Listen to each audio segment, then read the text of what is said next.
Hey guys, this is Tyler here. I am going to talk to everyone about why I wouldn't use the average GDP or average salary of a country to determine if it's a good country for you to relocate. Okay, so in recent times, this whole concept of GDP, of average salary, has became more and more pushed, and I think it's actually one of the byproducts of the historic first world countries in entities like the OECD and these economic development reports and other causes. I think there's some relevance for any country and for any person to look at this, but I wouldn't use it as a MGTOW person for putting heavy weight on this area in terms of determining your country for relocation. If you're setting a second base or a third base,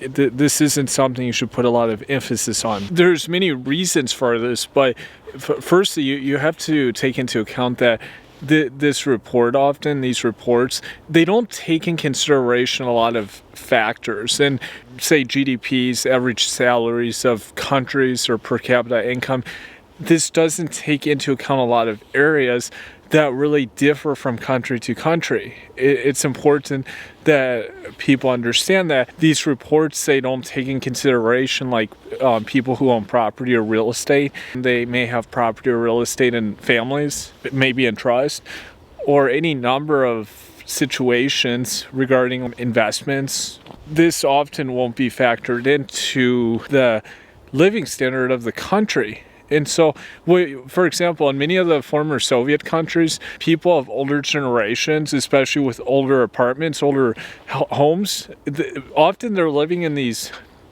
homes for free. They're not paying. And that's due to many different factors. Rent is often not something they have to worry about. And also, like, property taxes in many of these countries tend to be very low. So that's not an expense that has to be accounted for with living costs. Whereas in most countries, like Western countries, most people, they don't outright own their home, apartment, or house. They often have like a rent or mortgage they have to pay every month, and often they also have hefty taxes, real estate taxes each year that they have to also pay, and that's also necessary to consider. So that this is a big cost here. Also look at things like health insurance.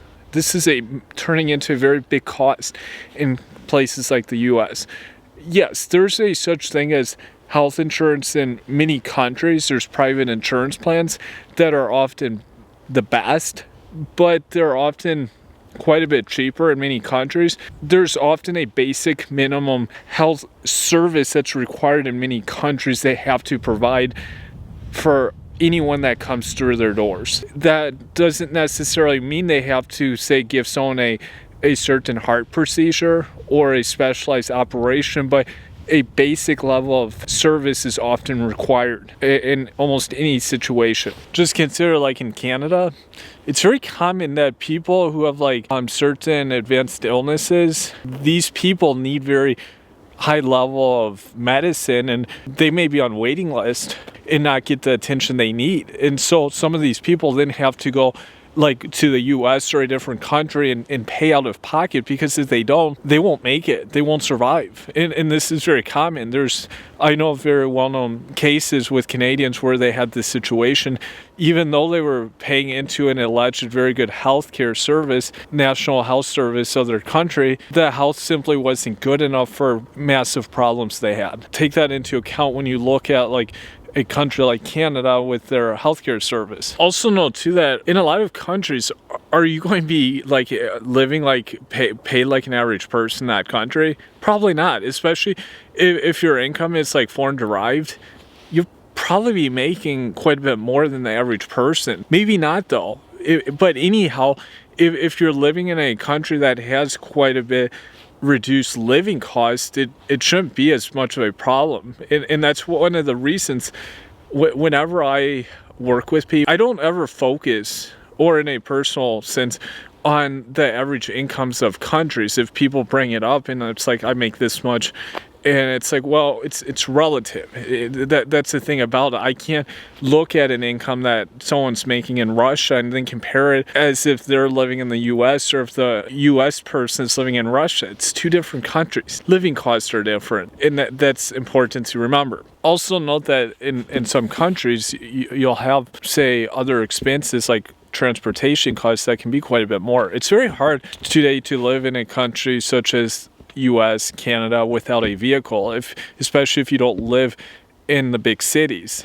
They have public transportation, but often if you're outside, like in the suburbs, you'll need your own form of transportation, and you have to take this into account. So you'll have like your vehicle costs, maintenance costs, gas, insurance, and all this to deal with. Whereas in many parts of the world, they have decent transportation system. This can be a massive reduction. You don't have to cover, like, in my case, it's pretty crazy because I went from being in the U.S. where I had my own car and I had all the maintenance that came with it. Now I'm in Estonia, and as I said before, for citizens and residents, it's in Tallinn for buses and public transportation, trams, it's free. So it basically went to zero. That's an interesting thing because that also is just one of many costs that may not be part of the equation when you go somewhere else. Another big factor people often don't realize is when these entities or groups do these studies on like per capita incomes and on average income salaries in different countries,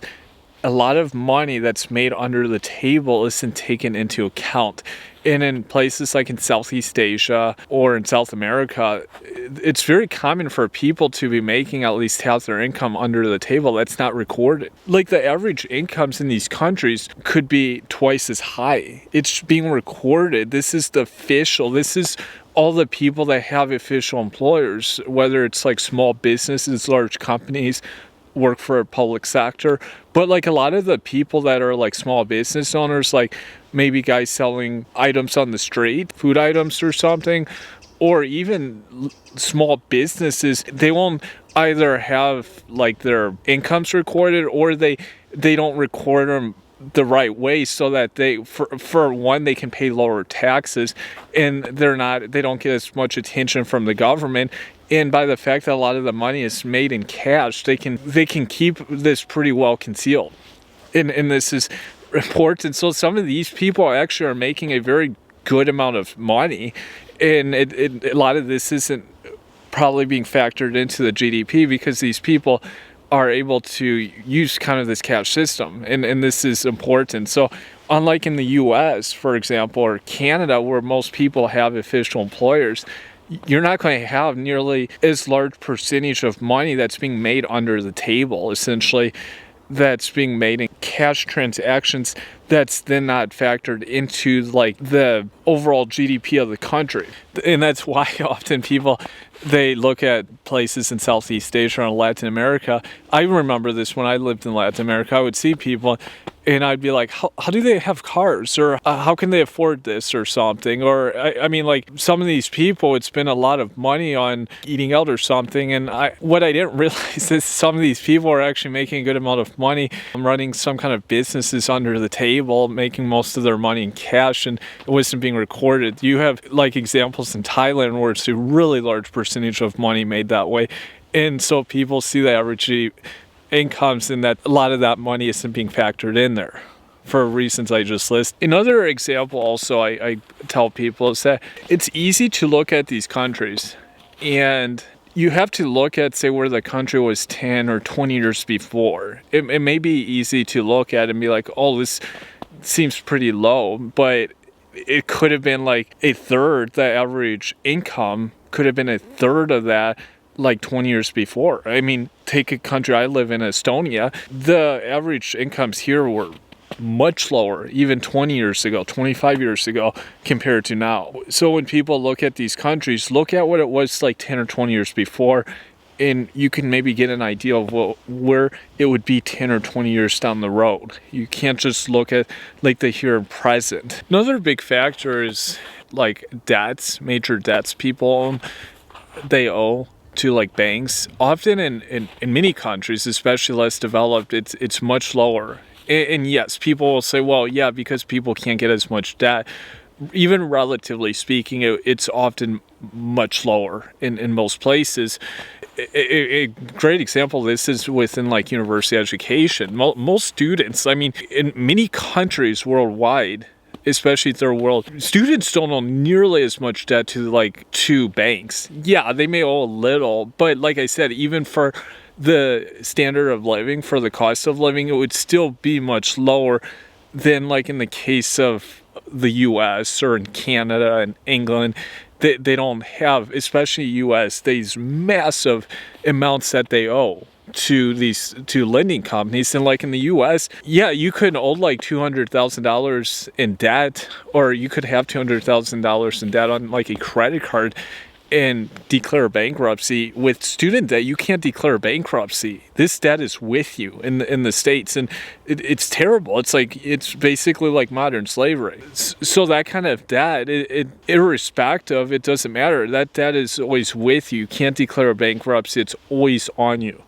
And in most countries, even with the cost of living, I don't think the average person could take such a huge amount of debt under their name or under their parents' name. I think it would be considered unethical. It would be illegal in most countries. And those massive kind of debts that average person owns, like in US or in Canada, in other Western countries, most likely average debts aren't nearly as high in less developed countries, which has to be taken into account, because with that debt, the average net worth of a common person could be reduced to zero or even below zero, and so they may not really be that much ahead because of the fact that most people, like in the US or Canada, have debts like on their homes or their cars or university or any other thing that has to often be factored in. And in some countries, like in Asia, debts are very low. So in many cases, those people might actually be further ahead in that sense. The final thing here is the fact that I kind of mentioned this before, is you got to look where the country's going to be down the road. You can't look at how it was presently. If you went back 70 or 80 years ago in the US, common person then, it would have looked a lot different. They wouldn't have had obviously a lot of wealth to their name, especially 100 years ago. It was in a very poor situation economically for the average person. And it's the same thing in whether it's Eastern Europe and Asia, Latin America. You got to look 10 or 20 years out, look at what the potential is. And then you'll realize that, well, for a common person, they might actually have more going than someone stateside or in Canada or something. And these are all factors you have to remember here. And give me your feedback below, and thank you.